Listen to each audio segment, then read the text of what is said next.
വനവാസം. രാമ നിന്നഷ്ടങ്ങളോർമ്മിച്ച് സഹതാപമിയറുന്ന ഹൃദയവുമായി ഞാൻ ഈ തപോവാടത്തിലപരാന്ന മൗനത്തിൽ ഒറ്റയ്ക്കിരിക്കവേ ആശ്രമജാതരൻ മക്കൾ വാത്മീകിയോടൊത്ത് ആരണ്യമാകും മഹാകാവ്യ ശിക്ഷണം തേടവേ പണ്ട് നാം ഒന്നിച്ചു ജീവിച്ച 13 വനവാസ വർഷങ്ങൾ ഓർത്തുപോകുന്നു ഞാൻ.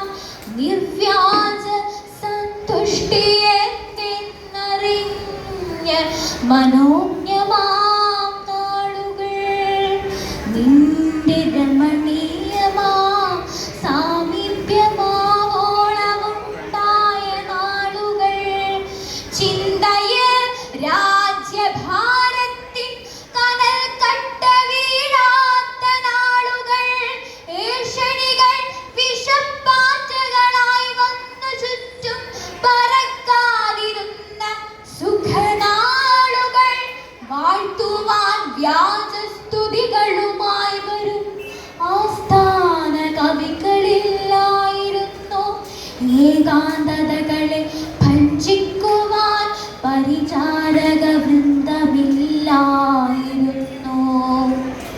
പകലിലും ഇരുൾ തീർത്തുമിടതൂർന്ന വൃക്ഷങ്ങൾ കാട്ടുമാൻ കൂട്ടങ്ങൾ ആൺമയിൽ നൃത്തങ്ങൾ പാട്ടുപാടാൻ വരും പക്ഷിജാലങ്ങൾ കാടു നമുക്കായി കരുതിയ മധുരസരിത്തുകൾ എല്ലാം മറന്നൊരാ വനവാസ നാളുകൾ മരതകക്കല്ലായി പതിഞ്ഞു പോയോർമ്മയിൽ ആരണ്യവാസ നിയോഗം നിനക്ക് ലഭിച്ചപ്പോഴേ തന്നെ മറ്റൊന്നും ഓർക്കാതെ സന്ദേഹമില്ലാതെ സന്താപമില്ലാതെ നിന്നെ അനുഗമിച്ചെന്നു ഞാൻ സ്വേച്ഛയാൻ.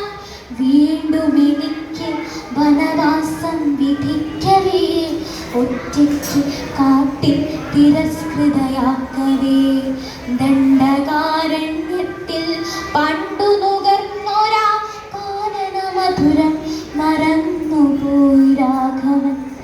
ആ വനവിഭൂതികളോർമ്മിച്ചതില്ലനെ ആരണ്യ സ്വർഗം നിരൂപിച്ചതില്ലനെ സങ്കടം സിംഹാസനത്തിന്റെ സംഘർഷ താപമേറ്റുരുകുക എന്നതേ നിൻ വിധി.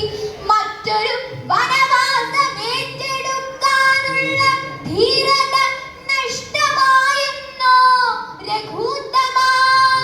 നീ എനിക്കൊപ്പം പുറപ്പെട്ട് മറ്റൊരു കാനന കാണ്ഡം രചിച്ചിരുന്നെങ്കിലോ നമ്മുടെ ചരിതങ്ങൾ എത്രമേൽ ഉത്കൃഷ്ടമാ ഇതിഹാസമായി മാറിയേനെ.